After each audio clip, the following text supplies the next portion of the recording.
Bismillahirrahmanirrahim. Assalamualaikum warahmatullahi wabarakatuh. Terima kasih kepada teman-teman yang telah menghidupkan tradisi keilmuan, menghidupkan tradisi di tengah-tengah pandemi ini untuk mengisi relung pikiran kita, relung jiwa kita tentang tema-tema keislaman. Pada kesempatan kali ini tentu saya berterima kasih kepada teman-teman HMI Komisariat Munir Mulkan ya, cabang Goa Raya. Insya Allah pada 30 menit ke depan saya akan menjelaskan tentang pluralisme ya, pluralisme agama, sebagaimana yang ditema terkait dengan bagaimana sih pluralisme dalam pandangan dunia Islam itu. Memang akhir-akhir ini tentu kita melihat bukan segala sesuatu, tapi ada bagian-bagian tertentu dalam kehidupan sosial kita itu kerusakan atau problem-problem sosial itu terkait dengan persoalan agama, mengatasnamakan agama sampai kekerasan itu dilakukan, saling kafir mengkafirkan dan lain sebagainya itu nampak. Dan kalau kita melihat misalnya Indonesia ini dengan 6 atau 5 negara resmi ini, kita akan melihat bagaimana antara agama satu dengan agama yang lain harus berdampingan. Tapi di sisi yang lain, doktrin-doktrin agama itu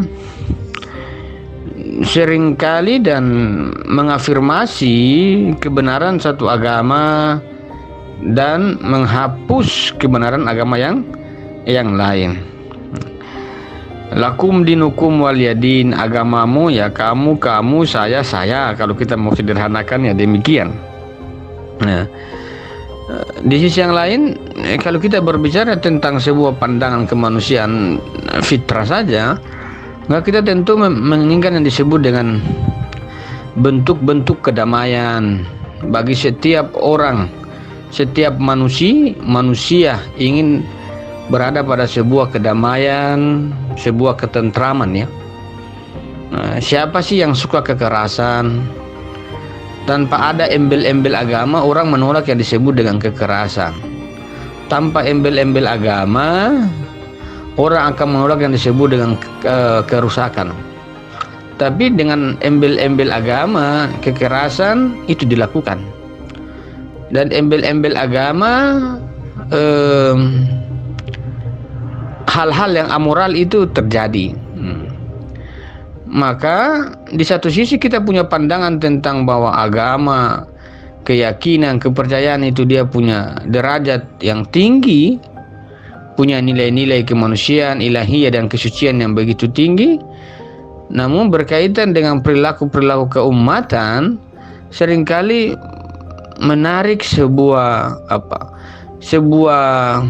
kerendahan suatu agama terkait dengan nilai agama itu. Lantas kita akan bertanya, di manakah persoalan terkait dengan agama sehingga persoalan-persoalan kekerasan dan lain sebagainya yang mengatasnamakan agama itu seringkali muncul. Dengan sumber yang sama di teman-teman Islam juga ada yang radikal-radikalnya, di teman-teman Nasrani ada juga radikal-radikalnya, dan di luar agama samawi pun ada juga radikal-radikalnya. Jadi kalau kita mau melihat golongan, semua golongan mau samawi maupun di luar agama samawi, itu ada radikal-radikalnya. Kita misalnya katakanlah Buddha, ya, agama yang non samawi. Namun ada juga kelompok-kelompok yang radikal-radikal. Jadi setiap kelompok ada memang sengaja atau tidak, itu ada kelompok-kelompok radikal atau kelompok-kelompok yang seringkali mengatasnamakan golongan tertentu, membuat agama, membuat kekerasan, membuat sebuah kezaliman. Tentu kemudian orang mengatakan, bukan agama yang keliru, bukan keyakinan yang keliru, namun orang-orang tentu yang keliru. Kalau kita berbicara tentang itu, berarti kita berbicara tentang penafsir, ya. Kalau kita berbicara tentang penafsir terhadap teks agama, maka itu akan bervariatif. Di sisi yang lain, selain penafsir terhadap teks membenarkan tindakannya, di sisi yang lain agama juga saling mengafirmasi kebenarannya masing-masing. Jadi kalau kita mengatakan bahwa ada orang yang menafsir agama sehingga jatuh pada problem-problem kesimpulan berkaitan dengan sebuah kesimpulan antara kebenaran tunggal, satu sisi. Yang kedua, agama itu adalah sebuah realitas yang saling menafikan satu dengan yang lain. Karena kalau agama itu benar, persoalannya di tafsiran. Tapi kalau agama itu benar, maka dia juga mengafirmasi yang lain tidak benar. Jadi pluralisme ini berkaitan dengan pluralisme agama, ya. Kalau kita berbicara tentang pluralisme agama, adalah sebuah paham keberagaman tentang agama. Ada paham, ya. Apakah perbedaan kemajemukan itu adalah sesuatu yang ilusi? Tentu kita menolak. Justru fakta-fakta yang nyata ini adalah sesuatu yang nyata. Plural itu adalah sesuatu yang nyata, bukan ilusi, delusi, apalagi halusinasi. Dia nyata dan nampak, ya. Perbedaan apapun itu nyata. Namun dalam kaitan dengan pluralisme agama, kita meletakkan agama dalam derajat kemajemukan, dalam derajat keberagaman. Sebagaimana tadi saya sampaikan bahwa ada tafsiran terhadap agama, ada juga agama mengafirmasi agama, ada juga agama menegasikan agama tanpa penafsir, ya. Oleh karena itu kita melihat pluralisme agama ini harus melihat secara baik, teliti dan hati-hati, karena ini berkaitan dengan sebuah ajaran agama, dogma-dogma agama, dan kesadaran akan agama. Insya Allah pada beberapa menit saya akan dudukan hal ini. Semoga saya bisa merumuskan dan menemukan korelasi antara agama satu dengan agama yang lain, tanpa dan harus menyudutkan, menyalahkan dan menjatuhkan agama yang lain. Yang pertama adalah berkaitan dengan sebuah paham pluralisme, ya. Paham pluralisme ini adalah paham yang menerima keberagaman, kemajemukan, ya. Keberagaman, kemajemukan terkait apapun. Dalam sudut pandang pluralisme agama, maka agama itu menjadi subjek kemajemukan yang kita interpretasi dan kita pandang. Nah, di sisi yang lain, bahwa agama itu dia memiliki ajaran masing-masing. Dia memiliki ajaran tauhid, dia memiliki ajaran kenabian, dia memiliki sebuah nilai-nilai ajaran kebangkitan. Persoalannya di mana? Kalau kita berbicara tentang pluralisme ini, persoalannya sebuah keyakinan agama, kalau kita biarkan dia tanpa memasukkan dia dalam sebuah relasional sosial kita, maka itu menjadi aman dan damai.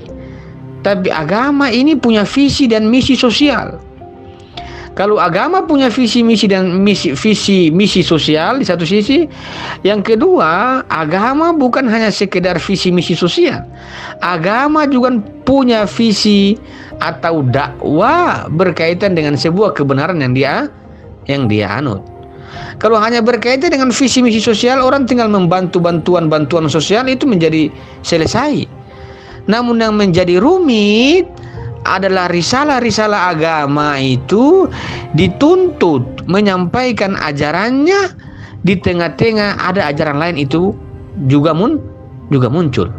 Persoalannya di sini. Kalau dalam relasi sosial agama kita meletakkan agama di tengah-tengah sosial, dan masing-masing agama itu muncul dalam permukaan pendakwaan risalah mereka, persoalannya akan sebuah terjadi benturan.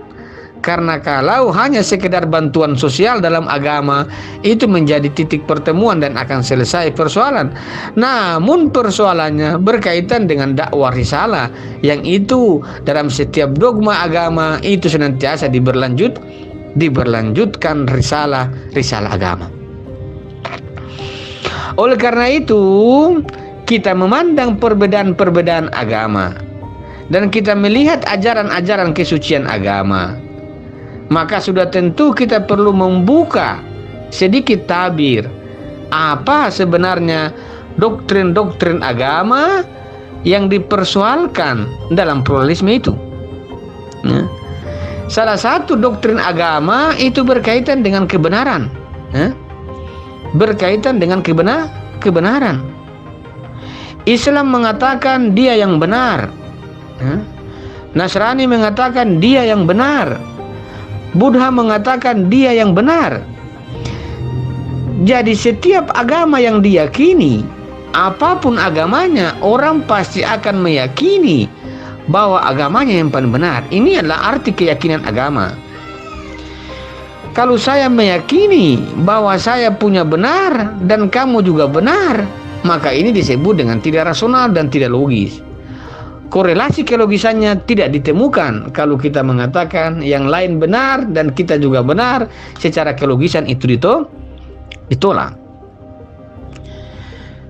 Maka dalam sebuah teorema agama yang dogmanya adalah berkaitan dengan kebenaran, pasti akan mempatenkan dirinya, mengatakan bahwa agama yang paling benar, bahwa agama Islam itu salah.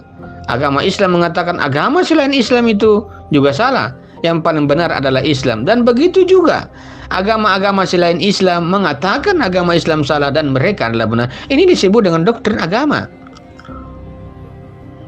Tentu kita melihat doktrin agama begini adalah hal-hal yang baik dan hal-hal yang benar. Namun menyikapi dia dalam doktrin yang lain itu akan berkorelasi pada sebuah impact sosial. Kalau kita mengatakan bahwa Islam yang benar dan yang lain salah, dan yang lain benar dan Islam salah, kalau hanya sebuah penjustifikasian itu menjadi selesai. Namun lagi-lagi saya katakan ada sebuah risalah pendakwaan yang disampaikan kepada umat, kepada manusia, yang bagi mereka harus disampaikan sebagai sebuah wujud cinta kasih tanggung jawab agama orang-orang yang beragama sebagai umat yang loyal dan totalitas dalam agamanya. Oleh karena itu, secara pemikiran kita mengatakan bahwa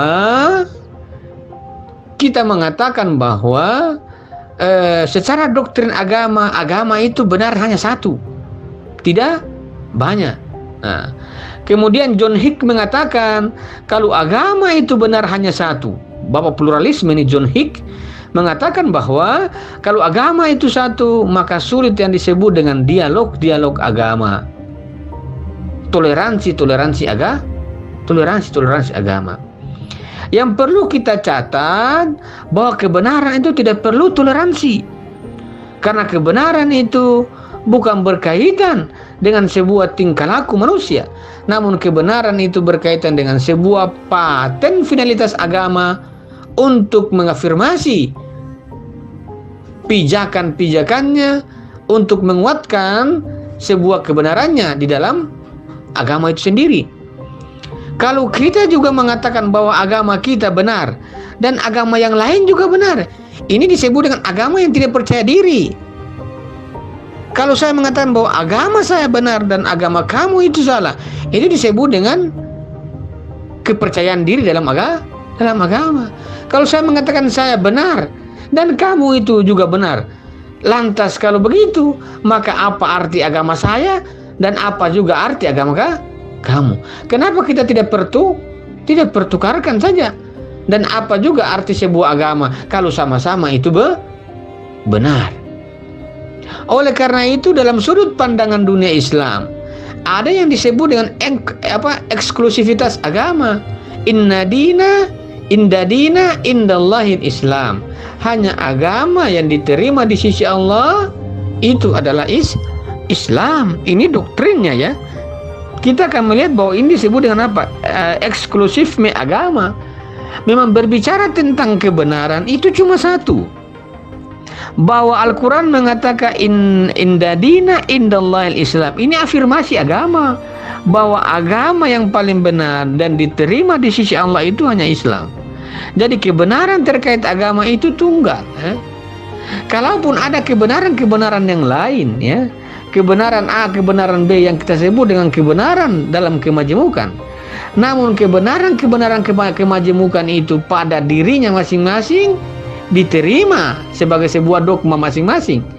Namun dari sekian dogma itu ajaran dalam kebertingkatan kebenaran ada yang paling tinggi, dan dalam Islam mengatakan inda dina indallahil Islam. Hanya Islam adalah agama yang benar, ya. Agama yang benar. Jadi dalam sudut pandangan Islam, lantas pluralisme agama itu jatuh di mana? Kalau Islam mengatakan bahwa hanya Islam yang benar dan dia tidak mengakui kebenaran di luar Islam, lantas pluralisme agama di mana? Kalau Islam juga sudah meletakkan eksklusifisme agama bahwa hanya Islam yang benar, lantas di mana yang disebut dengan pluralisme agama itu?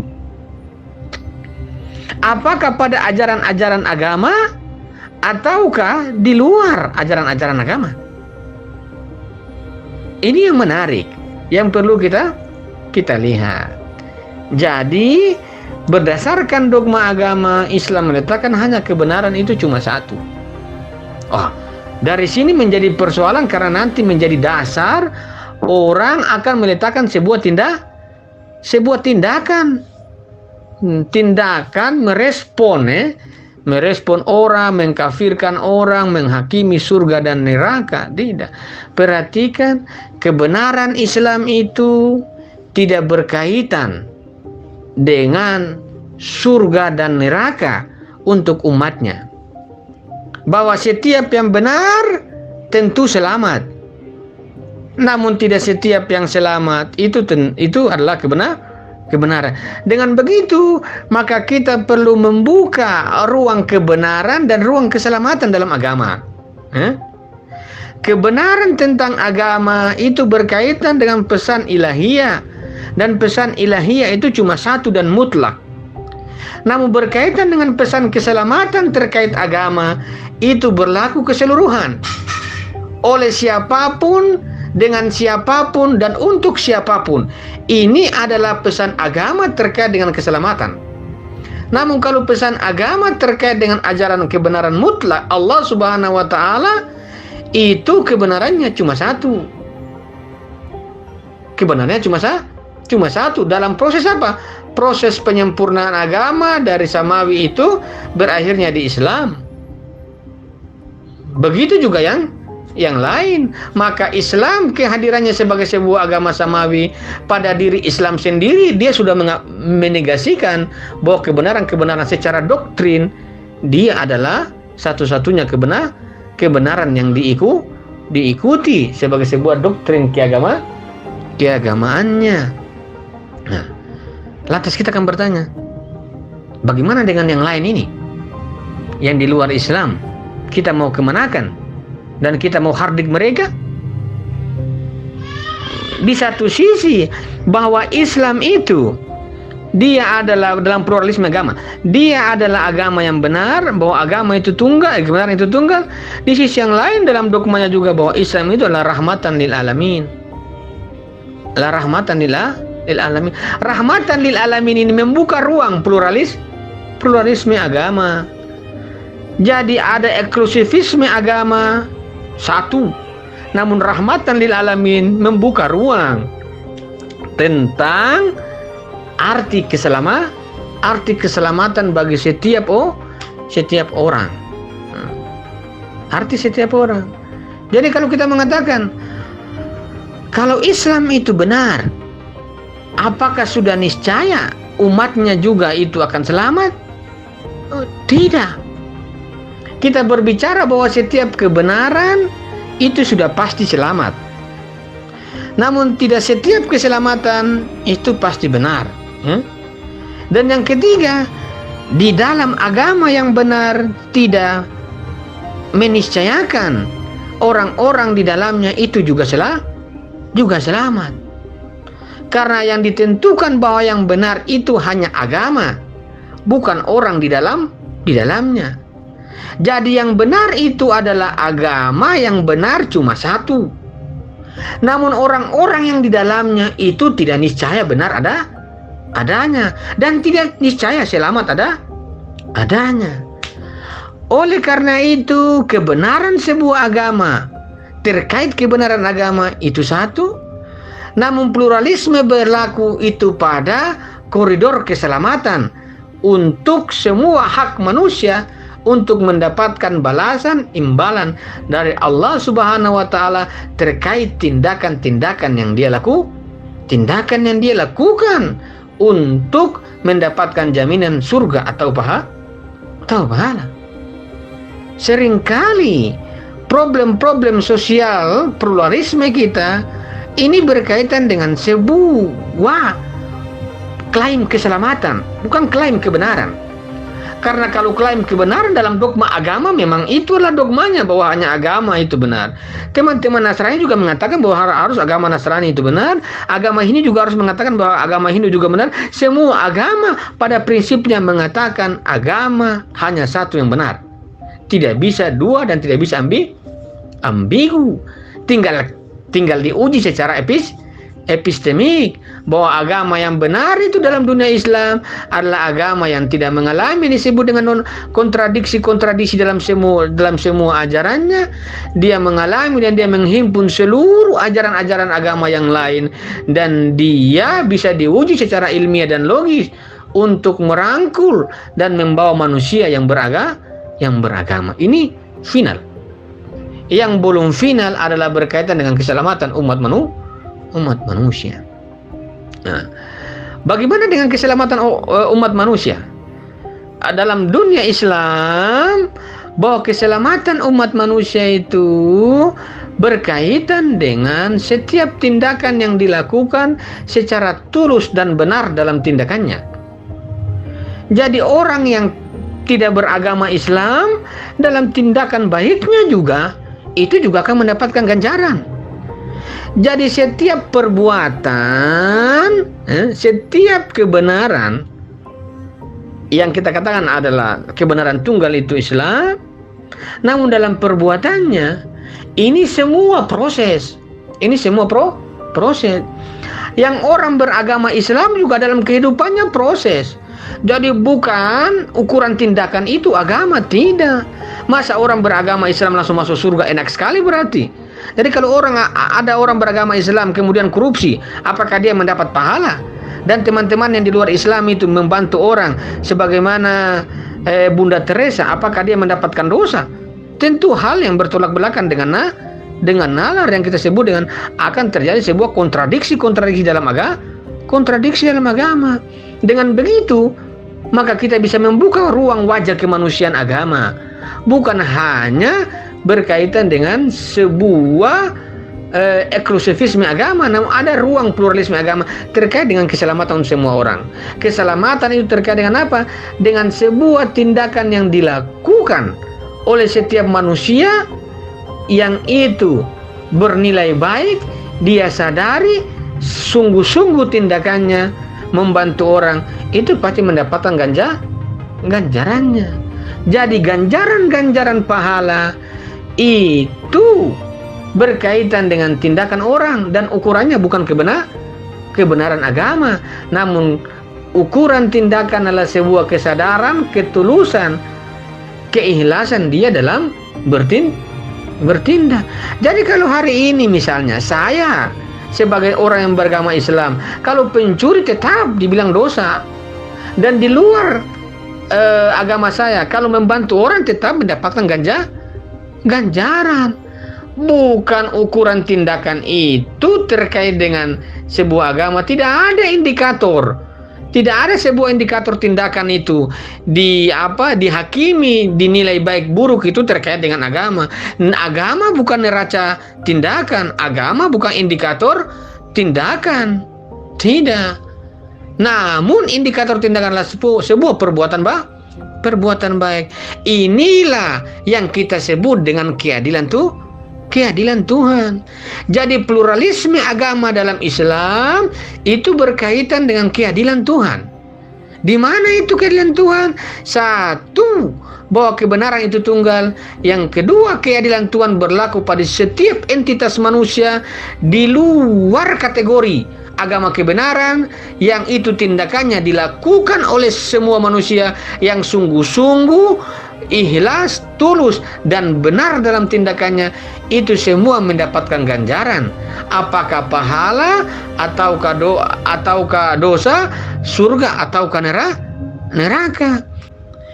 Jadi Islam mengatakan dalam pluralismenya bahwa kebenaran itu hanya satu, namun keselamatan itu adalah milik semua. Dengan begitu maka kita bisa melihat Islam dalam sebuah doktrin agamanya, dalam pluralismenya itu berkaitan dengan apa? Sebuah kehendak individu dalam menjalankan agama. Dan salah satu ajaran agama terkait dengan pluralismenya berkaitan dengan seluruh keselamatan, rahmatan lil alamin untuk semua. Jadi kalau keselamatan hari ini surga pahala itu dibatasi oleh indikator agama, tidak bisa. Karena indikator keselamatan surga berkaitan dengan perbuatan baik, yaitu tulus, ikhlas, dan sadari apa yang dia lakukan. Oleh karena itu kita melihat sebuah kemajemukan bangsa kita, kepercayaan agama kita di Indonesia yang saling mengklaim keselamatan. Itu hati-hati, karena dalam keselamatan terkait dengan pluralisme agama, antara kebenaran dan keselamatan itu tidak niscaya. Jadi dalam pluralisme agama, dalam sudut pandangan dunia Islam, itu mengafirmasi keselamatan untuk semua dan menegasikan kebenaran itu selain Islam. Setiap kebenaran ada keselamatan yang di bawah. Namun pada keselamatan tidak selalu berkaitan dengan kebenaran. Karena keselamatan itu berkaitan dengan tindakan-tindakan yang disadari oleh manusia dalam tindakannya. Maka orang yang beragama yang benar dan orang yang tanda kutip di luar kebenaran agama dalam tindakannya itu sama. Semua dalam proses kesadaran diri dalam tindakan. Maka jangan heran ada yang di luar agama yang benar itu akan mendapatkan ganjaran dan surga pahalanya, jaminannya. Dan ada orang dalam agama yang benar namun tidak masuk dalam ruang jaminan keselamatan, surga dan pahala. Karena apa? Karena perbuatan itu berkaitan dengan tingkat kesadaran dan keikhlasan orang dalam kehidupannya, dalam perbuatannya. Lantas pertanyaan, apakah sama seorang yang bertindak di agama yang benar untuk menjemput keselamatan dan orang yang hanya di luar agama Islam yang berkaitan dengan keselamatan saja? Tentu berbeda tingkat tujuannya.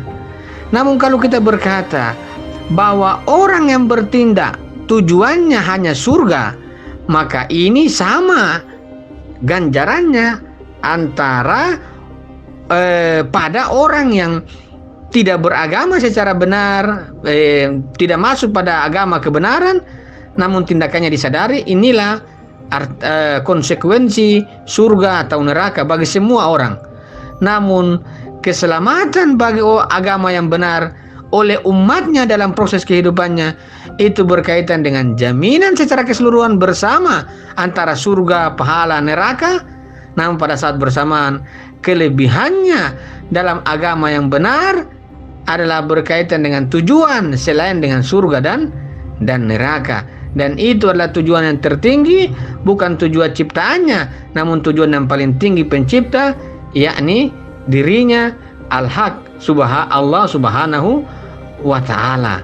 Oleh karena itu, dalam pluralisme agama ini, melihat dalam konteks kebangsaan kita, dalam momentum hari perdamaian dunia, kita bisa mengatakan, kita bisa membagi rahmat pada semua orang. Dan rahmat itu berkaitan dengan apa? Keselamatan individu terkait siapapun orangnya, dalam agama yang benar maupun di luar agama yang benar.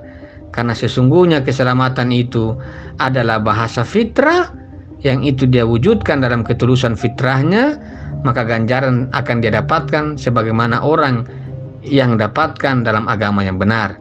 Dan dosa yang didapatkan dalam agama yang benar terkait dengan umatnya itu juga sama pada orang-orang yang di luar agama yang benar, karena berkaitan dengan sebuah tingkah laku